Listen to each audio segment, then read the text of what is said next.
Imam čast da vam predstavim doktoricu Samru Turajlic, koja će nam održati keynote prezentaciju kako se rak razvija. Ja ću najprije profesorice Samri kratku biografiju pročitati na našem jeziku, a zatim i na engleskom jeziku, jer vjerujem da ima i onih koji razumiju engleski, a koji nas prati. Samra Turajlic je završila osnovne studije na Univerzitetu Oxford i kliničku obuku na UCL Medical School. Doktorirala je 2013. godine na Institutu za istraživanje raka u oblasti genetike melanoma. Godine 2014. dobila je stipendiju za Cancer Research UK Clinician Scientist Fellowship za istraživanje evolucije raka na Francis Crick Institutu. Završila je obuku iz medicinske onkologije 2015. godine. Imenovana je za konsultanta medicinskog onkologa na odjeljenjima za kožu i urologiju u Royal Marsden. Postala je nezavisni vođa grupe na Francis Crick Institutu 2019. godine i svoje vrijeme dijeli između klinike i svoje laboratorije. Doktorica Turajlic je glavni istraživač translacionih studija melanoma i raka bubrega, TRACERx, a njen istraživački cilj je da razvije evoluciono razumijevanje raka u korist pacijenta. Njen istraživački rad je veoma uticajan sa skoro 10.000 citata i sa H-indeksom od 33, Google Scholar. Nakon predavanja profesorice Turajlic možete postaviti do 3 pitanja zbog samog vremenskog ograničenja koje imamo, a ostala pitanja koja postavite brojat ćemo neki način da profesorica Turajlic odgovori i da vam dostavimo odgovore. Samra Turajlic completed her undergraduate studies at Oxford University and her clinical training at UCL Medical School. She gained a PhD in 2030 from Institute of Cancer Research in the field of melanoma genetics. In 2014, she was awarded a Cancer Research UK Clinician Scientist Fellowship to study cancer evolution at the Francis Crick Institute. She completed her training in medical oncology in 2015 and was appointed a Consultant Medical Oncologist on the Skin and Urology Units at the Royal Marsden. She became an independent group leader at the Francis Crick Institute in 2019 and divides her time between the clinic and her lab. Dr. Turajlic is the Chief Investigator of Translational Studies into Melanoma and Kidney Cancer, TRACERx. And her research goal is to develop an evolutionary understanding of cancer for patient benefit. Her research work is highly impactful with nearly 10,000 citations and an age index of 33, Google Scholar. After Dr. Turajlic finished her keynote presentation, you can ask up to 3 questions, and because we're limited by the time. Do we have Dr. Turajlic with us? Da, tu sam ja, Zorana. Okay, the floor is yours. The Zoom floor is yours. Hvala najljepše prvo na pozivu. Zaista mi je i čast i zadovoljstvo biti ovdje danas.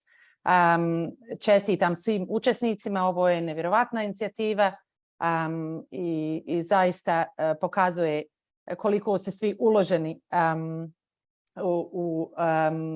i motivirani da proširite saznanje o svom istraživačkom radu, a posebno bih htjela isto da čestitam mediju na ovoj nevjerovatnoj inicijativi. On je zaista inspiracija. Za svaki slučaj, pošto nisam sigurna da li možda online imamo i neke non-Bosnian speakers, ićemo na engleskom. I samo da ja podijelim svoj screen da vidimo, nadam se da će biti sve ok. Sada jel vidimo? Vidimo sve super. Ok, dobro. Hvala još jednom. Evo ovdje su neki detalji institucija na kojim ja radim i sada ćemo prijeći na engleski da vam objasnim malo o svom radu i podijelit ću onda s vama možda nekoliko detalja u vezi sa našim istraživačkim radom. I kad kažem našim, to se podrazumijeva timski rad i u laboratoriji i na klinici. So this is the place of my clinical work, the Royal Marsden Hospital, which is based in Chelsea in London. It was founded in 1851 by this man here, William Marsden, who was a surgeon and was deeply affected by the experience of losing his very young wife to cancer, and was highly motivated as an affluent man to do something about cancer care. And what was particularly inspiring is that he was also very concerned about delivery of cancer care to the poor. So this, in fact, became a free hospital, and at the same time, the world's first hospital that was solely dedicated to cancer diagnosis, treatment, research, and also training of future cancer physicians. And here's a quote from William Marsden, and this is really very enlightened, considering that this is almost 200 years ago. And he says, I want to found a hospital for the treatment, where the treatment of cancer and for study of the disease itself, because there was so little appreciation of what cancer was really about. For at the present, he goes on to say, time, we know absolutely nothing about it. So that was the starting point for this hospital, and this is what it looked like. In fact, it doesn't look that different today, because it still remains this Victorian building, but of course the insides of the place are very different. We've had the Royal added to the Marsden, and that's because we've had a number of royal patrons over the years. The hospital sees around 60,000 patients each year, and it remains solely dedicated to delivering cancer care, but also cancer screening and prevention. We run hundreds of clinical trials of novel drug therapies, radiation approaches, new surgical techniques such as robotic surgery and so on. And we also specialize in sort of personalized follow-up for patients who've completed cancer treatment. And in fact, that's a reflection of how far we've come since that quote from William Marsden, because nowadays there is a very substantial field of research into cancer survivorship. So how do we allow people to overcome their cancer and then live a better life, having overcome it? And this is, of course, with respect to treatment side effects and any long-term changes. And there is huge, huge focus on research and development. Now, the Francis Crick Institute, by contrast, is a brand new building. It's a very impressive building that took about 6 or 7 years to build. This is in King's Cross area in London. And this is a sculpture in front of it, which is meant to depict something DNA, but others working in the Institute feel that this is really showing the sort of the fine balance between our hypotheses and results. So all these different structures sort of rely on each other.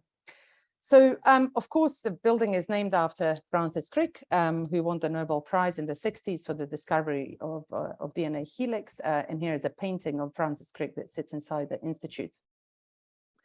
It was a huge endeavor. It's actually quite an exceptional initiative, the formation of this research institute. So first of all, it's not only a cancer research institute, it's a biomedical research institute. I'll tell you about the areas in a moment. It houses around 2,000 scientists, and it's the largest institute of its kind in Europe. And the only reason why it could be put together this way, and I really want to emphasize this as a kind of recurring theme in my talk, that it's all about teamwork, and it's all about leveraging all you have across different disciplines and different institutions and different funders. So 5 or 6 funders, which normally would compete with each other in the area of biomedical research, came together to fund this building to a tune of £700 million.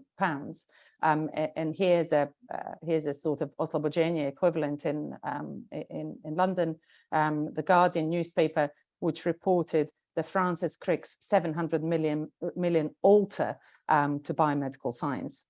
And here's the opening of the institute some 6 years ago. Sir Paul Nurse is our director, and he also is a Nobel laureate. He won the Nobel Prize for the discovery of cell cycle progression checkpoints. The aim of the Institute is discovery without boundaries, but another very important aim, and this really permeates our sort of mission statement, is inspiring the next generation. So that of course, extends to students like yourselves, but actually we go much further back because it's become quite clear that the attrition from studying STEM subjects, and I think Zorana alluded to this already, actually comes much earlier on. It's young kids not really believing that this is something that they can do, or looking up and thinking, oh, well, I can't really relate to the people that do all this sophisticated stuff in science. So we have a dedicated lab for schools, and especially school children from impoverished areas who wouldn't have these types of opportunities at home. And as I alluded to already, it's not just about cancer. At the Crick, we actually have a science program that stretches across cancer, neuroscience, physiology, immunology, infectious diseases. And I really feel that this has been beneficial for our own research, because cancer really isn't an isolated unit. It interacts with all the other systems in the body. And for this reason, this has been extremely beneficial to the work in my group. So just very briefly, in terms of how I got here, so I completed medical school around 20 years ago, and I commenced my general medical training, so a physician rotating through different medical specialties. And I chose to train in oncology, I think at that point in time, not predominantly out of sort of scientific interest, but because I really enjoyed the privilege of following patients on this specific journey. And there is something very different about the journey of a patient with cancer and journey of patients with other types of diseases. And as I said, it just felt like an enormous privilege to be with people at this very vulnerable time. But I was increasingly frustrated, actually, when I started training in oncology by the lack of understanding of the basis of the biology of cancer and how that linked to the sort of a variety of treatment outcomes that we were seeing. So I was really motivated to learn more about cancer biology, and I entered a research lab. I took time out of training, and essentially I retrained as a scientist, because medical school doesn't really prepare you for this. So I spent a lot of time at the bench. I was working in preclinical models of melanoma, but this was also around the time when the next generation sequencing techniques that allow us to start seeing the forces that had shaped the genomes of cancer. So what are the genetic factors that drive cancer? And I quickly jumped onto learning some of those techniques, and then collaborating with computational biologists to start deciphering the individual stories of each cancer that we would remove from our patients. And I was really bitten by the science bug at this stage. So in 2014, when I was due to go back and take up a permanent position as a clinician, I thought, I can't really let go of the science. And I felt that I could contribute a lot more to my patients by remaining both a scientist and a clinician. So as Zorana has said already, I now spend time between my lab and the clinic. But my patients and the studies that we carry out in patients continue to be daily source of inspiration for everything I do.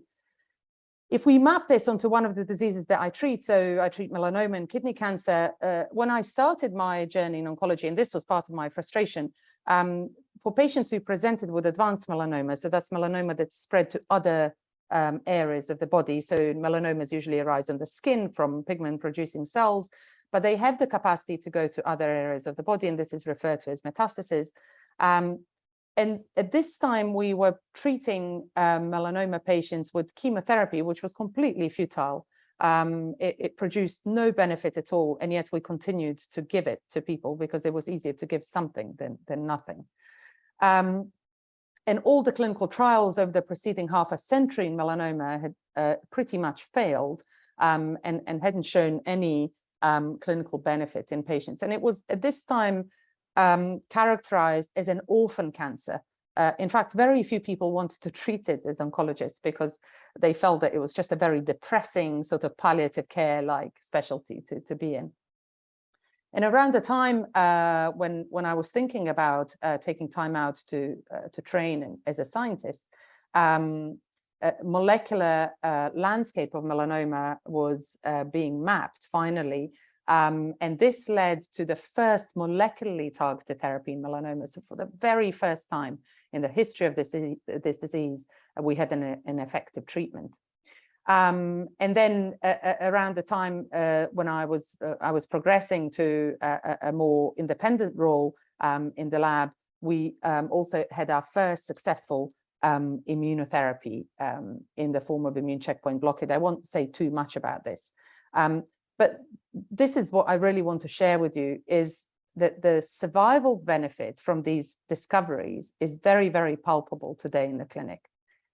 So no one survived advanced melanoma in the old days, but we're really just talking 10, 20 years ago.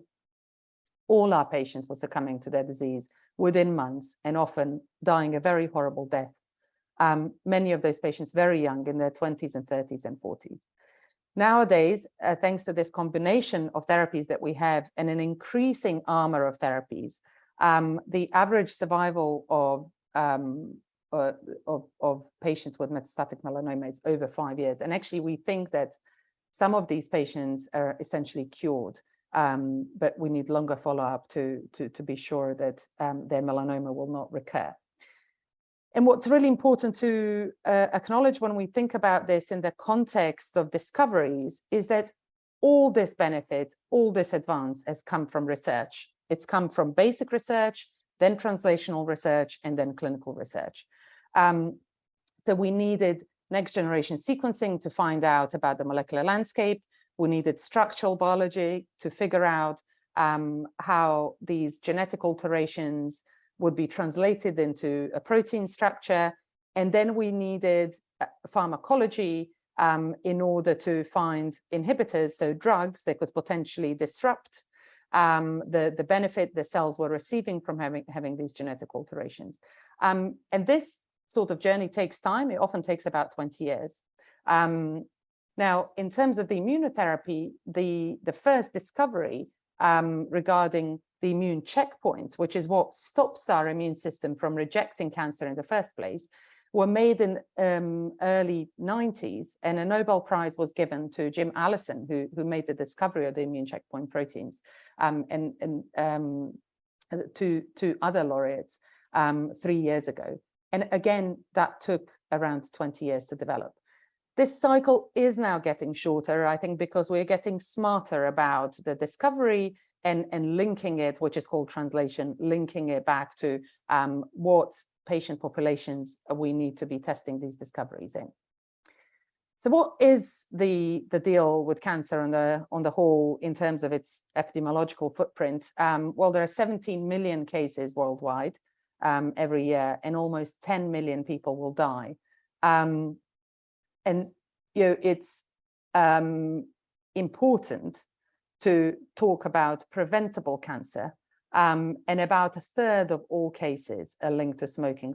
So this is not just lung cancer, but actually a variety of other cancers have this etiological link. And now the obesity epidemic, which is so prevalent globally, is another major contributor to cancer. So we have preventable causes of cancer, and increasingly a lot of research money is actually going into screening and prevention.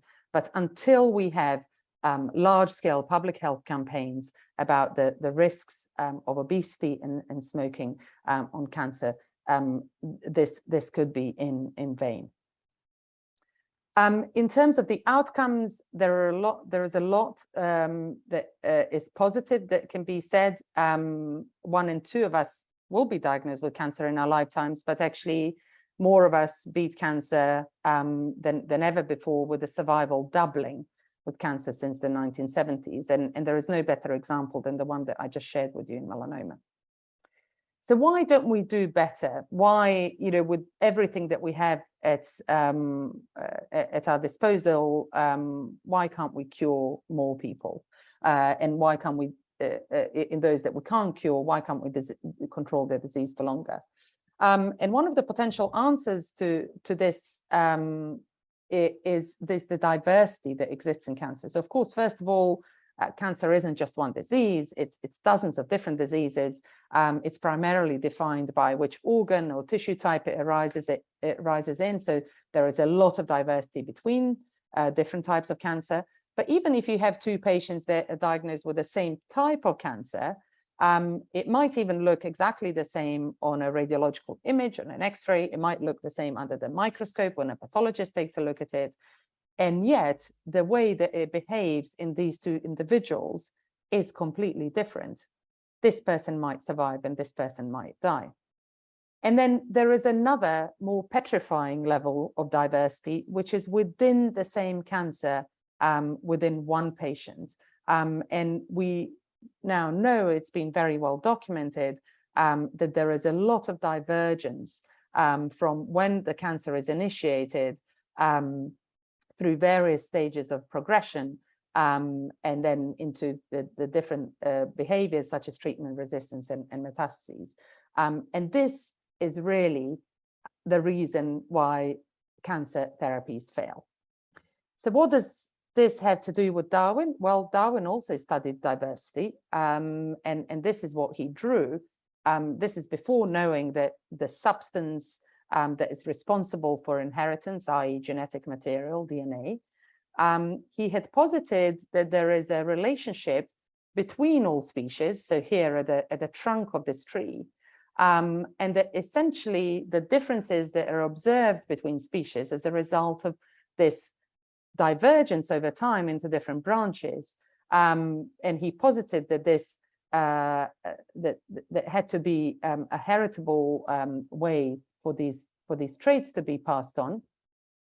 And then when this theory of evolution was incorporated with the molecular understanding, we now understand that genetic changes, i.e. mutations, fuel evolution, because certain mutations, after they've been tested by the environment that they're in, will confer an advantage for a species or an organism to grow faster, to reproduce more, and therefore that particular population will become more prevalent in the population as a whole, if we think of all the species. Mutations that don't confer an advantage, or perhaps that confer a disadvantage, will be selected against, and those organisms and those species might die off. And of course, we know that there is a lot of missing record within this as well. So mutations that allow better adaptation are essentially passed on by the process of natural selection. So does this help us to decipher what's happening in cancer? And before I come on to that, I just want to remind you briefly that there are two major types of mutations that we observe in DNA. There are small-scale mutations where we're simply talking about changes in so this is a sequence of DNA, as you know, let's say if there is a change here from a T to an A, or a small insertion or a deletion of one or two letters, the effect of that, you might speculate, is not going to be very large. But then large-scale alterations can occur as well, and this is at the level of the chromosomes. So chromosomes are the structure into which DNA is organized, and a chromosome will contain hundreds of genes. And therefore, if you're changing chromosomal structure, you might cause very large effects, and I'll come back to this later. So how does Darwinian evolution then apply to cancer evolution? Well, cancers also start here at the trunk. There will be a founder of the entire cancer population, which differs from the normal cell in that it's acquired a genetic alteration that's given it advantage over its sister cells.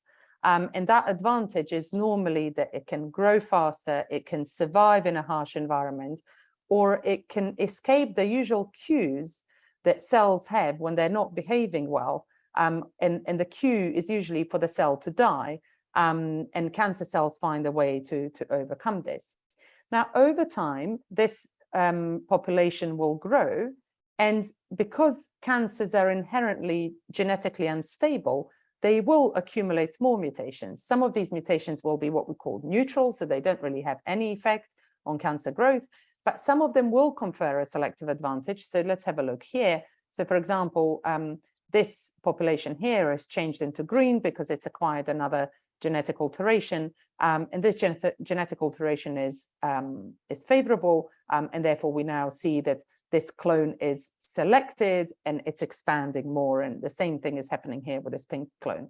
You can see that the purple one isn't expanding, and that might be because there is a fitness disadvantage, so there is a cost to having this mutation to the cell, and therefore the cell is not, this population is not selected, and instead it dies off. The consequence of this evolution over time and space in cancer is that the tumor, whether it be, let's talk about primary tumors, so where the cancer starts, isn't just some homogeneous mass of the cells that are identical. To the contrary, it's a highly complex, heterogeneous population of cells that all have different properties. They are related to Darwin's theory, they go back to the same origin, but they diverge over time. And this has profound implications in terms of when we put other selective pressures on cancer. So let's say we treat patients with a therapy that is effective for these pink populations, but not for the green populations. You can guess that what's going to happen is that these are killed off, and suddenly these green clones populations can take advantage of all the extra space and nutrient and oxygen availability, and they can prevail. It's sort of the equivalent to an extinction event in evolution. But one of the other more practical consequences is that when we sample tumors in the clinic, and if there are any clinicians amongst you, you'll know this, we will put a needle in just one space in a tumor that might contain 1 trillion cells, and we will recover maybe 5-10 million cells from our biopsy from a fixed spatial location in this tumor, and therefore we might only recover this population, and we are completely blind to what's going on elsewhere. And this is the reason why molecular tests that we use to try and predict what happens in patients often fail to reconcile that variability in cancer behavior in patients, because we have this huge sampling bias. We are not seeing the full picture.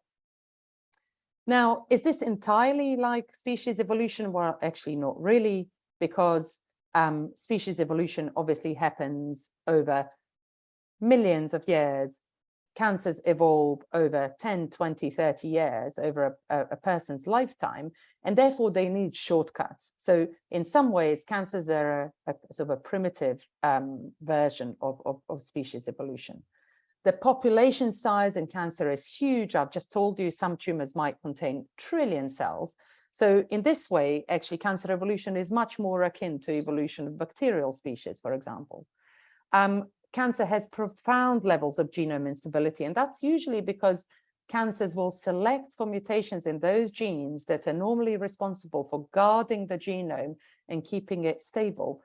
Now, when those genes are mutated, the level of mutations that the cancer is acquiring will be very high, and that means that we're fueling evolution all the time. And I've alluded to this already. It's more akin to bacterial population evolution. It's asexual reproduction, and therefore it means that genetic changes cannot be reverted. So once they're acquired, they stay. And there are very, very few examples where those genetic evolution, where we do observe reversion. So this is really now just a different way of depicting that. So we might have this population of cells at the beginning. The tumor is slowly growing. Perhaps it hasn't even been detected yet. It has time. It's sort of left unchecked to evolve further. And then at some point, what might be selected could be the population that's capable of forming secondary tumors in other areas of the body, or the population that might cause treatment resistance.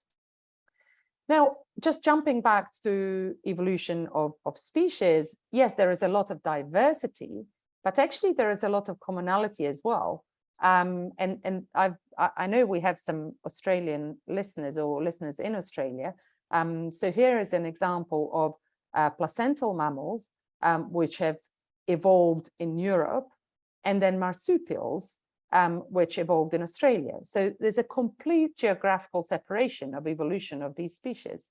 And yet they're converging, as you can see, onto very similar phenotypes. What I mean by phenotype in this case is really just the appearance and function of these animals. So this means that the selective pressure that's experienced by the animals in Europe would have been the same, similar to the selective pressure being experienced by the animals in Australia, and that some of these features that they're developing are just universally advantageous. So does this give us any hope in cancer? Well, this is sort of what happens in cancer in general. So of all the cancer diagnoses that are established, you will have a group of people that are cured, and then we'll have a group of people who succumb to their disease. And although the occurrence of cancer in that one person is a unique instance of cancer each time, these unique instances do converge onto a very similar phenotype. So in this case, by phenotype, I mean what the cancer is doing in the body. And that's two things. It either spreads to other sites, or it becomes resistant to the treatment that's being applied. And of course, these two things overlap in most people who succumb to cancer. And the other area where we see convergence in cancer is in terms of the characteristics, the cancer cells, and the traits that they have that help them do what they do. And I won't go through this. This is a very famous paper by Doug Hannan, which really summarizes what it is that makes cancer cells do what they do. So how might convergent evolution look in patients? Well, we might see it at the level of sort of the broader cancer population, as I said earlier, but we might also see it within a single tumor, and I'll come back to this later. So the way that we study cancer evolution in our group is really very interdisciplinary. We derive a lot of insights from the patient material. And the reason why this is so crucial is because the most important experiment took place in the patient. And the parameters of that experiment in terms of the population size, which we've been talking about, and also the time course of the experiment, so we're talking about decades, can't be recapitulated in a preclinical model. So we can't do this in a cell line. And even if we think about animal models of tumors, a tumor in a mouse will measure 1 centimeter. A tumor in the human will measure 5-10 centimeters. So if you think about all the permutations, then suddenly of the interactions between cancer cells and their environment, we just can't ever achieve that complexity. So we derive these parameters from patients, but the shortcoming of doing these studies in patients is that we can't repeat that particular trajectory. It's unique each time. So we can't get at that question of predictability. So how often would we get the same result in the same patient? And this is where we're really helped by mathematical modeling. So this is why I think that studying cancer really isn't about being a cancer biologist or an oncologist. There is any discipline, including physical disciplines such as engineering and physics, that can help us to understand how cancer develops. So increasingly, we're working with mathematical models. We are developing some of these preclinical models because we can get rid of the complexity in the preclinical model. We can say, okay, we just want to study what happens in this gene. And then because of the close proximity of our lab to the clinic, we're very, very motivated to take back what we learn and make it something that we can measure in our patients in a routine way, because the way that we measure this in the research setting is too cumbersome and too labor intensive to ever make it into the clinic. So we're thinking about methods by which we can do that. Now, if we want to find out a cancer's past, we almost need to carry out this sort of archaeological exercise. We need to take samples from all areas of the tumor. so that we understand how these different areas relate to each other, and we can get some sort of ordering or a hierarchy to understand how the cancer started, what was there when the cancer started, what was there right at the end. And what we do is get genetic profiles of all these different areas of the tumor, and then we group them together in this kind of heat map. So here are the regions of the tumor, and then here what we call clones. So we cluster the genetic alterations that we find, and essentially we assume that this population that shares all these different genetic alterations that I'm showing you here in blue, that this likely represents one population. In cancer evolution, we refer to this as a clone. So clone is a population of cells that share their genetic characteristics. And we can continue to group these. And overall, you can see that we're actually recovering 7 different populations from this tumor. And they might be present in different frequencies in these different regions of the tumor. And the way that we present this, and I'm just showing this to you so that you understand what I go on to tell you next. We borrowed heavily from the field of evolutionary biology, so we represent these data as phylogenetic trees. And phylogenetic trees, very simply, just tell you about the order of things. So you probably would have guessed that because this is the most shared group of mutations in blue, that's what happened first. And then on the branches, you have a hierarchy of subsequent events. And one other way to represent that is with something called a fish plot. It's essentially the same thing. So do we see convergence in our patients? So this is a study that we conducted prospectively, and we took thousands of samples across around 100 patients with kidney cancer. And we tried to classify them in this evolutionary way to see whether there are discrete evolutionary patterns in amongst these patients that in whom the evolution of cancer happened independently each time. And we see that in some patients there is in fact very little diversity in their tumor. They're completely just dominated by this simple clone. There's very little going on. And when we first saw this, we thought, well, this must be a lead time bias. We're just catching these tumors before they turn into more complex tumors, before they have time to evolve. But actually, from molecular techniques that we use, we can estimate how long these tumors have been growing for. And actually, on average, they've been in the patient for 30 years. So they have had time to evolve, but there is something constraining their growth. And then these are much more Darwinian looking tumors. You can ignore the names of the genes, just look at the colors and look at the complexity of how many colors you're seeing. These are highly diverse tumors. They have many different genetically distinct populations of cells that are coexisting. So selection is highly operational in these tumors, and it's selecting different populations in different areas of the tumor. And the reason why none of these populations is outcompeting all the other ones and just sweeping them is probably because they have comparable fitness to each other.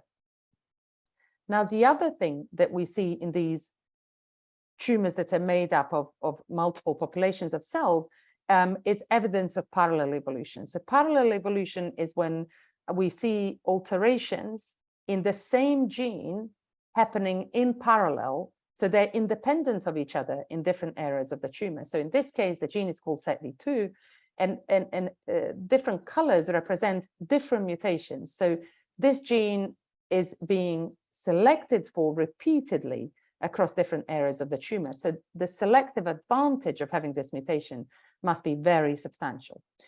So do we see parallel evolution in species? Well, we do. There are lots of beautiful examples. This is just one of them. So eyes have evolved over hundreds of times independently across different species, and that's why they all have different morphology. But this tells us that the function of the eye is so critical to survival of most species that it will be selected for again and again. So whenever we see these evolutionary patterns, again, because we're very clinically oriented, we think, well, what type of tumor is this? So when we went back to examine these tumors under the microscope, we see that they're very highly vascularized. So they have a big network of blood vessels. So they're very well supplied with oxygen and nutrients. And to this really made sense to us, because we thought that if you have all these different populations of cells coexisting, you must have sufficient resource to support all of them. And if you had one population that arrived that was super fit, it would have just wiped out all the other ones. And of course, there are these examples of cooperation versus competition in nature. And actually, cooperation is much more common with less fit organisms. And when you get these very competitive, highly fit organisms, you're more likely to resort to competition. So are there any disadvantages to the tumor, I mean, not to the patient, so sort of the interests are opposite, to having these multiple populations of cells in the tumor? Well, we actually see that they're much slower to metastasize and spread. And this suggests that there is a trade-off in these tumors between being diverse and actually being able to do that sort of final step of cancer progression. And then the last group that we observed were these tumors that sort of undergo an evolutionary shortcut. So there is a sweep. So there is this highly fit clone that emerges very early on in tumor evolution. It just takes over the whole tumor. And this is as fit as a population is going to get in this cancer. This is growing very fast. It doesn't matter what other populations emerge. They're not going to be fixed because this is just out competing everything. These populations of cells they're characterized by two things. One is they're growing very, very fast. So actually these tumors will grow to a huge size over a short period of time, so 4 years. And the other thing is that they have high levels of those chromosomal alterations. So we're really looking at expression of hundreds of genes being altered at the same time. And unfortunately, these are the patients that we see in clinic who turn up and one day they only have a primary tumor. A month later, they have showers of metastases and they succumb to their disease very quickly within 6 months. So is there a clue in this sort of micro versus macro evolution that helps to explain aggressive forms of cancer? Well, in evolution of species, microevolution is something that happens within a population. So it's small scale. So you're just changing a trait over a long period of time, and it's a very minor trait. But macroevolution is more relevant to evolution of new species. So you're really changing the organism substantially. And what we think might be happening in evolution of cancer is that when tumors need to adapt to a limited degree at the primary tumor, so just adjusting to slight variation in condition, environmental conditions, they might proceed via microevolution, so they'll accumulate these small-scale mutations. But when they need to do something that's more dramatic, such as adapt to a new environment, go to another organ, they might resort at what they might need are these sort of macroevolutionary leaps. And these are just some examples in species. And just in the interest of time, I'll go over this quickly. But this is a scientist who had proposed the existence of these macromutations, and he called them hopeful monsters. Hopeful monsters refers to the concept that these are rare events, but they result in a profound change. And indeed, in the recent years, there has been evidence that when the diversification of species over a short period of time is associated with detectable large-scale chromosomal changes. So what about adaptation? Well, here's a polar bear who diverged from the sort of Canadian brown bear some 500,000 years ago. And of course, there are profound differences in the appearance and function of these animals. And that's a result of adaptation to a very different environment in the Arctic.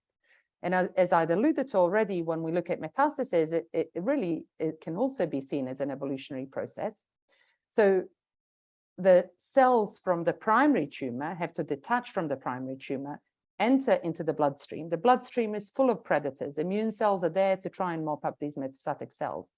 So some will be removed by the immune system, and some will be able to exit the circulation and still survive. And then some will be able to form metastatic colonies in an organ that they'd never encountered before.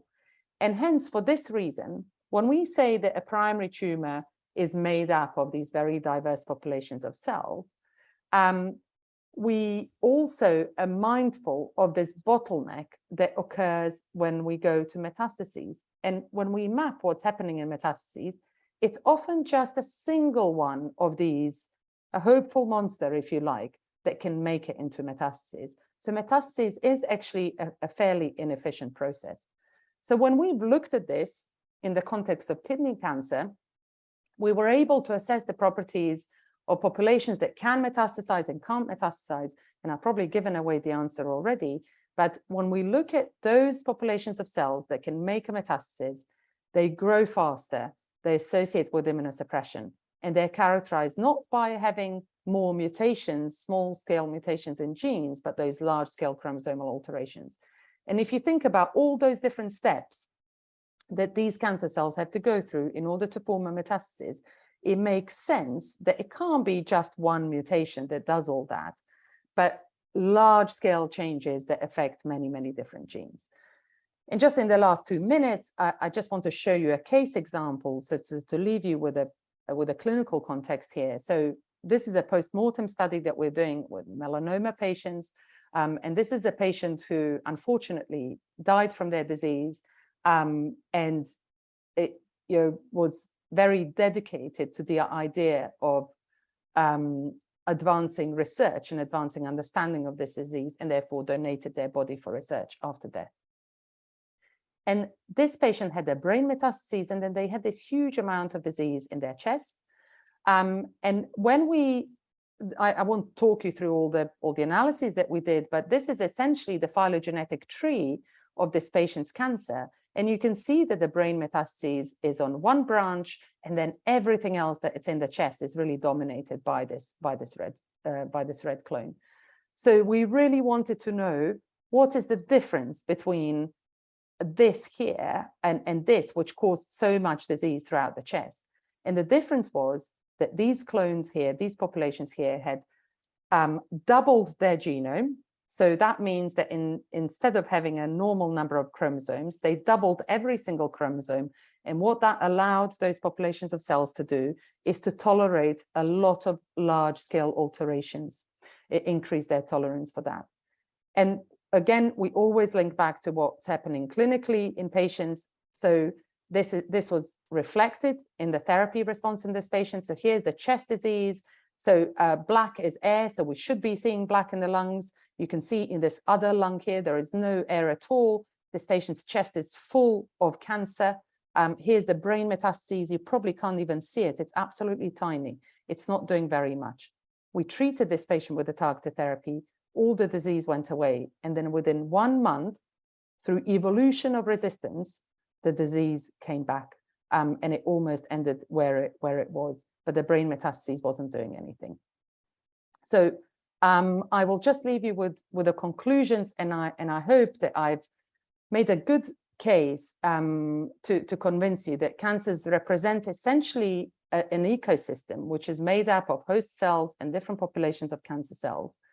That this evolutionary capacity of cancer is exactly what limits the success of cancer treatments. But that if we're able to understand and anticipate and manipulate these dynamics, we could suppress the lethal phenotypes. I've shown you that it's the large-scale genetic changes that are really potent fuel for evolution of metastases. And last of all, I again just want to leave you with this note that cancer research really requires a multidisciplinary approach. And I would encourage you from whatever science background you come from to consider cancer research as your area. I just want to thank the huge team effort that's behind all this work in the clinic and the lab, many collaborators. I'm most of all grateful to our patients and their families. And then these are our funders. Wow, thank you so much, Dr. Turajlic. This was amazing. I'll just gonna repeat, if you have any questions, you can write it in Q&A. And now we have one question from Kenan Krakovic. Have you seen the latest study in Nature claiming that breast cancer metastasis spreads during, mostly during sleep? Could you talk a bit about relationship between sleep or lack thereof and cancers you study? Kenan, the short answer is that I can't, because it's not something that we have looked at. So I haven't looked at this paper yet. I guess the sleep cycle will maybe a surrogate for other processes in the body. How you measure exactly when metastases are formed versus when they're spread, I mean, that it must be very tricky. So I really look forward to reading this. But just to say that the hormonal environment, personal genetics, exposure to probably a wide variety of external factors will all be contributing factors to how cancer behaves in a specific patient, which is why, kind of looking for commonalities, which is what most cancer researchers do, is so critical. I can read out the questions if there's, so from Marissa, what portion of the primary tumor found in clone makes up the metastatic tumors? And have you compared the diversity of circulating tumor cells from liquid biopsy metastatic bulk tumor sites? It's an excellent question. So it can be the majority of tumor could be made up of this metastasis competent population. And when that's the case, we see that sort of explosive metastatic disease. We see very comprehensive metastases. They travel around the body quick. They found metastases in every single site. And this is associated with a very short prognosis in the patients. In those patients where the proportion of metastasis competent cells is just a minority of the tumor, we see a less efficient metastatic process where the metastases just appear in a single site. They appear later, so it could be 2-3 years after the primary tumor is removed.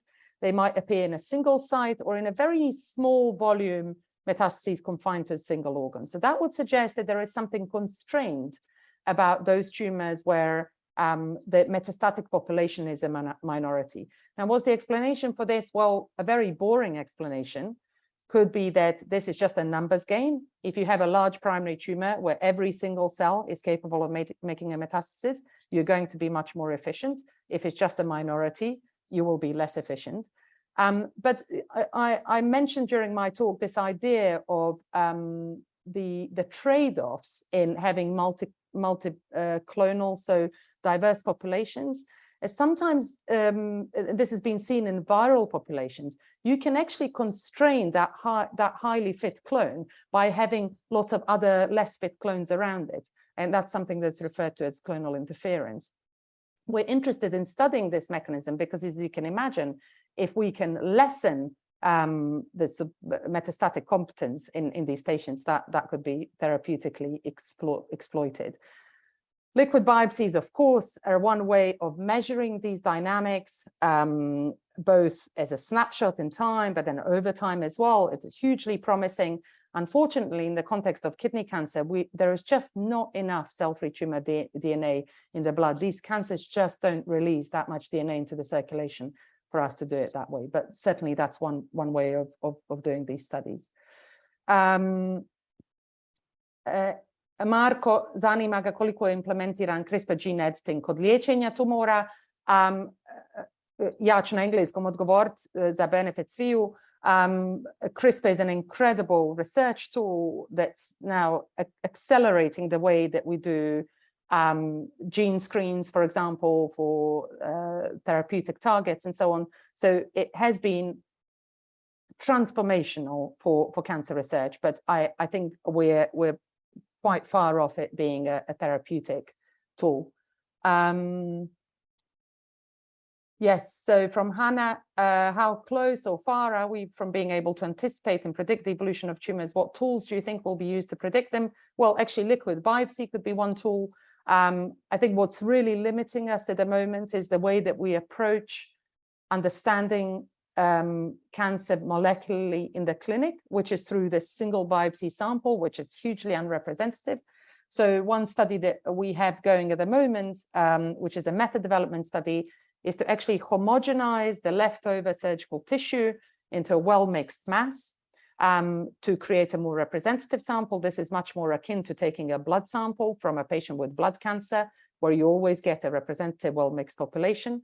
And therefore, this is a pan-cancer study. So I really hope to be able to answer this question for you in about 6 to 12 months. So watch this space.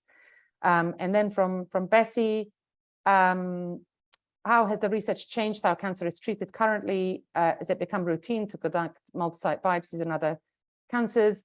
Yes, so it sort of relates to the answer that I just gave. I think currently what we have achieved from our work is an awareness, but it's very hard to shift the community, not the research community, but the clinical community, towards implementing this type of understanding into the clinic, which is why I think the onus is on us to push this forward for the sake of our patients, and not to be complacent about the existence of diversity and heterogeneity.